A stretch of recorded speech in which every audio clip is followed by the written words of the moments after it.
perhaps advise me on the best approach that we might take to doing that. So thank you once again for inviting me to come here this afternoon. I won't be with you much longer because question time starts in the chamber very soon and I need to prepare for it. But I have been invited to speak at the meeting in Birmingham on the 23rd of October. I should also say that I've just taken up an appointment as a non-executive director of the Heart of England NHS Foundation Trust, and I hope that in that role I might be able to help liaison, certainly in Birmingham, in terms of health and safety issues as well. But it's always a privilege to come here. I feel like it's now coming back to meet old friends. And I also feel that I feel privileged to be a witness at that unique event when you did receive your meningitis injection. Thank you for that kind of support. Now I'm going to ask Dr. Rashid Bhatti. He has, for the last 10 years that I've known, has been very consistent in giving this advice. Pre-travel health awareness, the floor is yours, sir. Thank you, Lord Ahmed and Lord Hunt and respected guests. Thank you very much. My name is Dr. Bhatti and I'm a GP in Birmingham and have been for the last 10 years executive member of the ABH. And most of the time I talk about the health and safety thing before the Hajj go to the Mecca. So I used to tell them, because this is a once a lifetime privilege for the people to go there, and when they go there we provide the advice and information that they should stay healthy and they do all the things before they go to Mecca which is needed for health-wise. The first thing we tell them, the people who are very, very old and they are very ill, they should delay 1 year till they get better. I tell you, the pulmonary tuberculosis or TB is coming quite common nowadays, coming back to some extent. And the people who are suffering from TB, they should not go until they complete the whole year. I have been with the ones in the Hajj delegation because in the tent, all the men sleeping in one row, in another tent, all the women sleeping in one row. If start coughing and they pass them through the droplet infection, the other people can get the TB. So we advise them, they should delay, do not go on that year. When they get full year treatment, they recover, then they go. We also talk about the meningitis injection and also talk about the flu injection. We talk about the hepatitis, and I think about meningitis. Dr. Rada is going to talk about it. This is very serious and killing disease. They're not allowing them there until you had the injection, go there. In addition to that, acute infection which is diarrhea, chronic dysentery, chronic cough, ill temperature, all sort of things, we advise them, must see your GP, get your medication, cure yourself. You might need to go to hospital. So get you better before you go. So delay. At the same time, we talk about the chronic illnesses, just like diabetes, the heart problem, asthma, hypertension. We tell the people, go to your GP before you go there, get all the medication which you need, which you are taking, which is called a repeat prescription. You must get full supply of these medications before you go and ask any other advice from your GP, and he will give it to you, the advice. So we inform them in every respect and prepare them they should go. One more thing, when we went there, we saw that a lot of people, they go unprepared. Unprepared like that, they don't do exercise. When you go there, you have to do the tawaf, then 7 times around, then you go to Safa and Marwa, that make you tired and your leg get lactic acidosis. And when you come back, you can't walk. And you started the Hajj, 5 days you have did the run, so you must 2, 3, 4 weeks before going to Hajj, you must have enough exercise that you can go through and there is no pain in your leg, nothing you can get, and tiredness should not come. Because if you go there, had a lactic acid and lying there, you can't move, how can you complete the 5 days of your Hajj?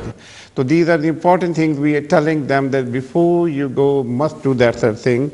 And then the ladies, young ladies, if their period fall during that time, they must go to the GP, get the tablet, so that they should postpone that period and you can perform your Hajj completely, fully, satisfactorily. So this is very, very important for the young girls, and they must know when the period fall and they get the advice from the GP and get the treatment before they go. About personal hygiene, we talk about you must see your dentist. It might not give you the dental problem over there. When you go there, also look for yourself plenty of what you need. If you have something available, you drink plenty of it. Where you're staying or where you're eating, must wash your hands, must wash your before and afterward. All these things we talk about. And now, as the Lord Nazi said about this delegation, it is really, we are waiting at the new government might send the Hajj delegation. Hajj delegation is very, very important because I have been one member of the Hajj delegation in 2002. When you go there, you got a 5 days to perform the Hajj. If you go ill or something goes wrong, if the delegation there, there, we used to have, room is back at it, and then the balcony, we put the table, we take medicine with us, put it over there. I got a cough, there, give the antibiotic, take it to go better. In other words, if you ill, you looking for somewhere, and the time of the Hajj is passing by. And one patient I have seen here, the intestinal obstruction. I told him, go straight if you want to live. Hajj is forget about that. Know the condition, that tummy is so full. He went, he got admitted, he's urgent, he had an operation, he got better. When he had to come out, unfortunately he didn't know. It was a private hospital, and they put many riyals bill to him, and he said, I can't pay. He didn't know whether I had to go to the private hospital, which hospital, but he went to save the life. He saved the life. Then we, Hajj delegation, the doctors, counselors, and some embassy people. Your counselor tell you all this, do their help, doctors do medical help, and the embassy people do your passport losing, money losing, that sort of problem which came, they help. It is a very, very important thing for the government to send the Hajj delegation, and this is the first time during the last 10 years, Labour government very kindly has helped the ABH, and now I think it's the turn of the Conservative Party. They must do something for it. Thank you very much. Thank you very much. Although according to the agenda, we would do the launch in about half an hour, 15 to 25 minutes, but because Lord Hunt has to go for questions, if I could ask Lord Hunt and Khalid Saab and any other member that they wish for, so we do the launch for the photograph and then we go back to our program, if that's okay. We've got pins on the top. Yeah. You tell me just 1, 2, Bismillah.